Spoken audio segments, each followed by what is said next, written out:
안녕하셨습니까? 행복한 인생의 이마 알베르토입니다. 2014년 시행된 기초연금이 벌써 10주년을 맞이했는데요. 윤석열 정부의 기초연금 40만원 지급은 도대체 언제 어떤 방법으로 시행될지 현재의 상황을 아주 쉽게 설명해 드리겠습니다.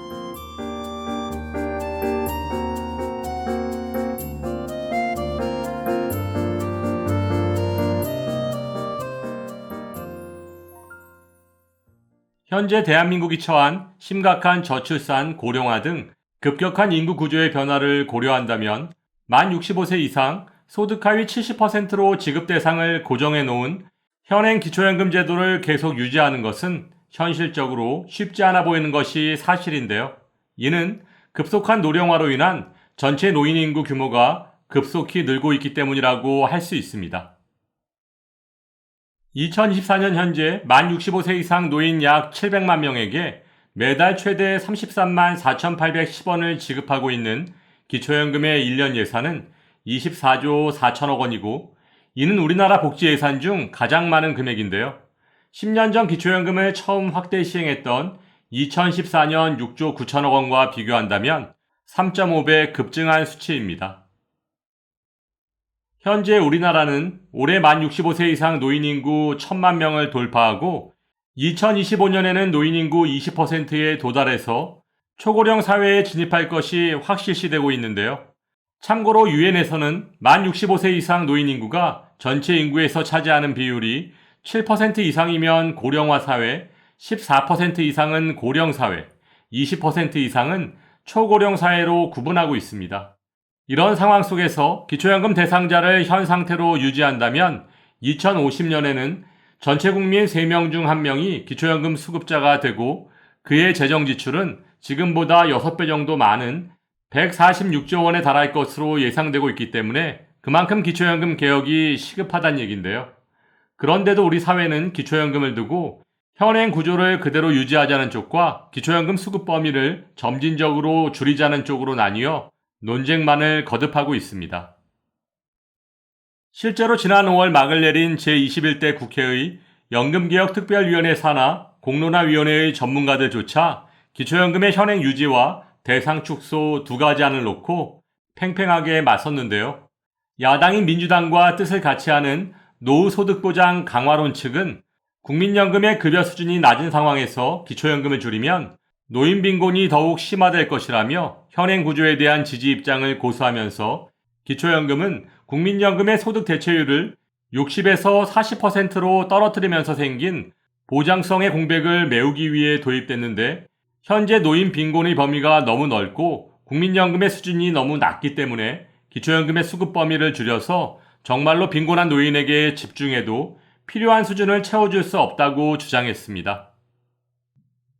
이에 반해 정부 여당과 뜻을 같이 하는 재정안정 중시론 측은 노인 인구가 급증하는 현실에서 기초연금이 노인 빈곤 문제를 해결하지 못하고 있다며 수급 대상 노인을 현실에 맞게 줄이고 정말로 가난한 분들에게 조금 더 많이 지원하는 쪽으로 고쳐야 한다는 입장을 고수하면서 기초연금의 가장 큰 목적은 노인 빈곤 해결이라며 수급 대상을 줄이되 빈곤한 분들께 조금 더 많이 주는 기초연금 제도를 운영해야 한다고 주장했습니다. 이런 상황 속에서 정부의 입장은 사실상 침묵으로 일관하며 국회의 책임을 미루고 있습니다. 국민연금과 기초연금 간의 적합성을 강조하며 서로 연계해야 한다는 원론적 입장만 표명하며 국회 논의와 공론화 과정을 지원하겠다고 할 뿐이고 정부 차원의 주도적 개혁 방안을 내놓지 않고 있습니다. 실제로 정부 산하 전문가 자문기구에서는 기초연금 지급 대상을 줄이되 지급 액수는 늘리는 방안을 제시했는데도 윤석열 정부는 기초연금 40만원 인상만을 국정과제로 내세운 것을 보면 기초연금의 개혁보다는 지난 4월 치러진 총선에 어르신들 표만을 의식한 것이라는 관측이 지배적입니다.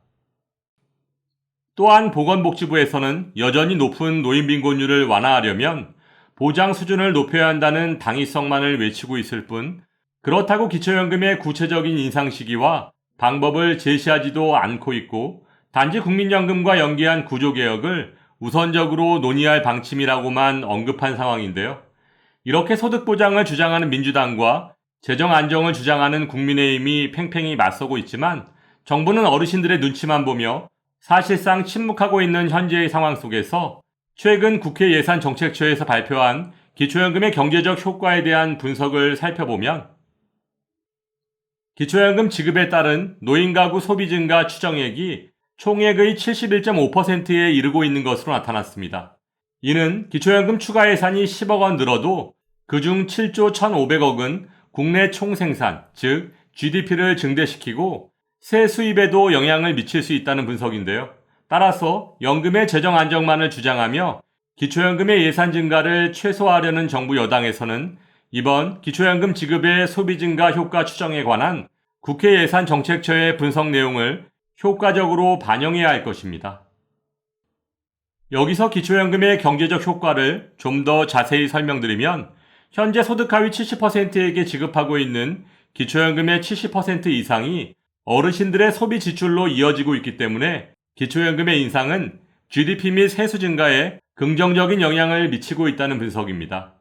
또한 국회 예산정책처에서는 노인 가구의 소득 분위가 낮을수록, 즉 생활이 어려운 노인 가구일수록 평균 소비 성향이 높다며 기초연금은 정부의 경상 이전 지출이므로 기초연금의 인상은 가계의 소득을 증가시키고 소비 여력 확대를 통해 민간 소비 지출로 이어지는 선순환적 특징이 있다고 분석했습니다. 여기서 기초연금의 경제적 효과 파급 경로를 그림으로 좀 더 쉽게 설명드리면 정부에서 기초연금을 지출하면 가계의 소득이 높아지게 되고 이것은 바로 70% 이상이 가계의 소비 지출로 이어져 GDP가 증가한다는 분석입니다. 따라서 정부와 국회에서는 40만 원 전체 지급에 따른 기초연금 예산의 급속한 증가라는 편협한 통계만을 앞세울 것이 아니라 GDP를 증대시키고 세수입도 영향을 미칠 수 있는 선순환의 관점을 고려한 연금개혁의 정책 설계가 필요할 것으로 판단됩니다. 기초연금은 노후 준비가 어려웠던 계층에게 더 많은 지원이 갈 수 있도록 소득 하위 70%에게 지급되도록 설계되어 있기 때문에 소비 지출로 이어지는 효과 또한 클 수밖에 없다는 이번 국회 예산정책처의 분석을 정부와 국회에서는 간과해서는 안 될 것입니다. 오늘 설명드린 것처럼 기초연금과 국민연금을 구조적으로 개혁하는 데는 큰 진통이 따르기 마련입니다.